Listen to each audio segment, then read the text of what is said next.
अल्पसंख्यक के मुद्दे और उसके समाधान को लेकर फारबिसगंज के होटल ग्रीन प्लाजा में आयोजित होगी एक प्रेस कॉन्फ्रेंस, जिसमें मुख्य अतिथि के तौर पर महाराष्ट्र से आए हुए आईपीएस अब्दुल रहमान होंगे शामिल। नमस्कार, स्वागत है आपका टीएमएन टीवी की दुनिया में। फारबिसगंज के होटल ग्रीन प्लाजा में महाराष्ट्र से आए हुए आईपीएस अब्दुल रहमान ने प्रेस कॉन्फ्रेंस को संबोधित करते हुए कहा कि बदलती परिस्थिति और अल्पसंख्यकों की दुर्दशा को देखते हुए केवल उनके लिए अफसोस करना ही पर्याप्त नहीं है, बल्कि सकारात्मक रूप से कार्य करना है। सिर्फ बीमार को बीमारी बता देना ये हल नहीं है, बल्कि इनकी मुनासिब दवा और इलाज भी जरूरी है, तभी वह स्वस्थ होगा। मुसलमानों का शैक्षणिक पिछड़ापन, राजनीतिक स्थिति, वर्तमान आर्थिक संकट, युवा पीढ़ी को ड्रग्स की बढ़ती लत, समाज में दहेज का बढ़ता रिवाज और आत्महत्या को रोकने के लिए एक बेहतर समाज के निर्माण के लिए नागरिक अधिकार मंच के कार्यकर्ताओं ने फारबिसगंज में अल्पसंख्यक के मुद्दे पर चर्चा और समाधान के विषय पर एक सम्मेलन आयोजित करने का निर्णय लिया है। फारबिसगंज के ग्रीन प्लाजा होटल के कॉन्फ्रेंस हॉल में दिनांक 24 मार्च को दिन के 9 बजे से एक कार्यक्रम को आयोजित किया जाएगा। कार्यक्रम में मुख्य अतिथि के रूप में आईपीएस अधिकारी अब्दुल रहमान, इंकलाब बिहार दैनिक के संपादक अहमद जावेद, अवामी न्यूज़ के संपादक मौलाना वाहिद रहमानी, खिदमत खल्क ट्रस्ट के उपाध्यक्ष मौलाना रिजवानुल हक कासमी इस सम्मेलन में विशेष अतिथि के रूप में भाग लेंगे, जबकि अररिया, पूर्णिया और सुपौल के भी प्रमुख लोग रहेंगे। वहीं सम्मेलन की तैयारी मंच के अध्यक्ष के नेतृत्व में पूरे जोरों पर है। गांव और समाज के जिम्मेदार सज्जनों को जोड़ने का प्रयास जारी है।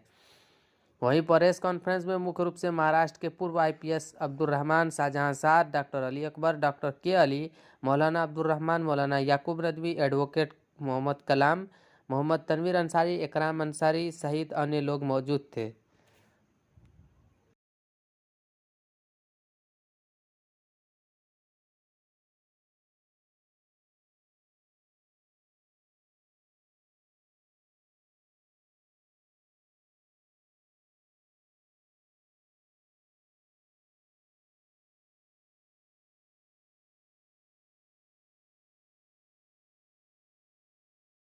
जो है वो भारत के एक अभिन्न अंग है और भारत का मुसलमान जो है वो सबसे बड़ा माइनॉरिटी कम्युनिटी और सेकेंड लार्जेस्ट मेजॉरिटी कम्युनिटी है।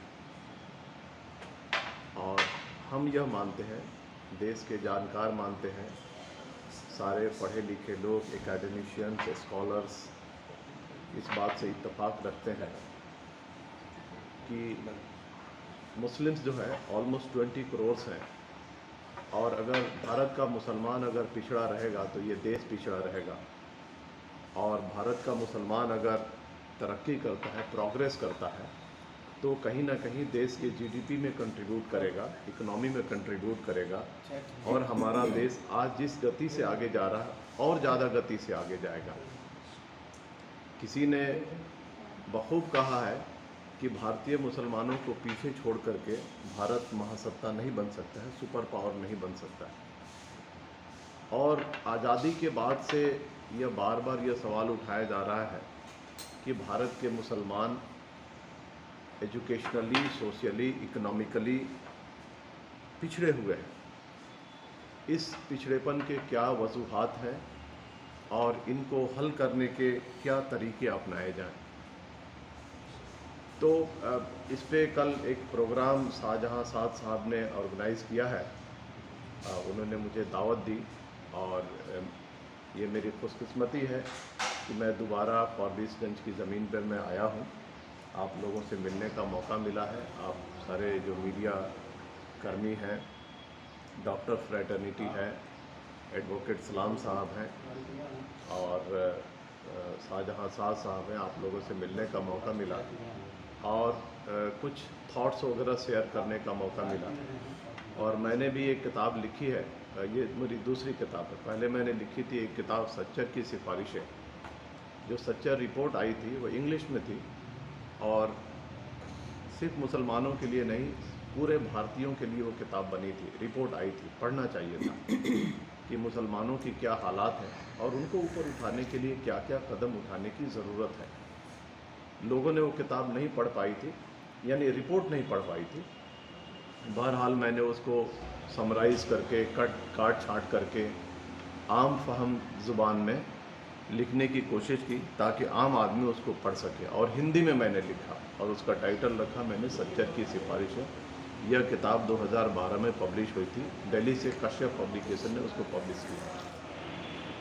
सच्चर रिपोर्ट के आने के ठीक 10 साल के बाद यानी 2016 में मैंने एक किताब लिखना शुरू किया।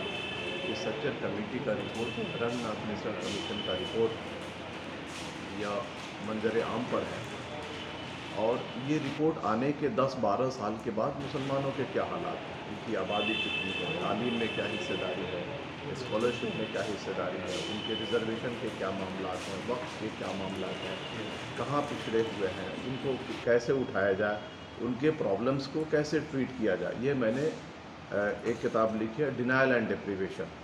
तो ये मनोहर पब्लिकेशन से दिल्ली में पब्लिश हुआ है। इंटरनेशनल लेवल पे भी इसको पब्लिश किया था, रूटलेज पब्लिकेशन ने पब्लिश किया था। मेरे पास कॉपीज़ हैं, लिमिटेड कॉपीज़ हैं। अब मैं फ़्लाइट से आया हूँ तो वहाँ पे लगेज का लिमिट रहता है, आप ज़्यादा लगेज कैरी नहीं कर सकते, तो 6-7 कॉपीज़ मेरे पास है जो यहाँ पे लोग हैं मैं उनके साथ शेयर करूँगा।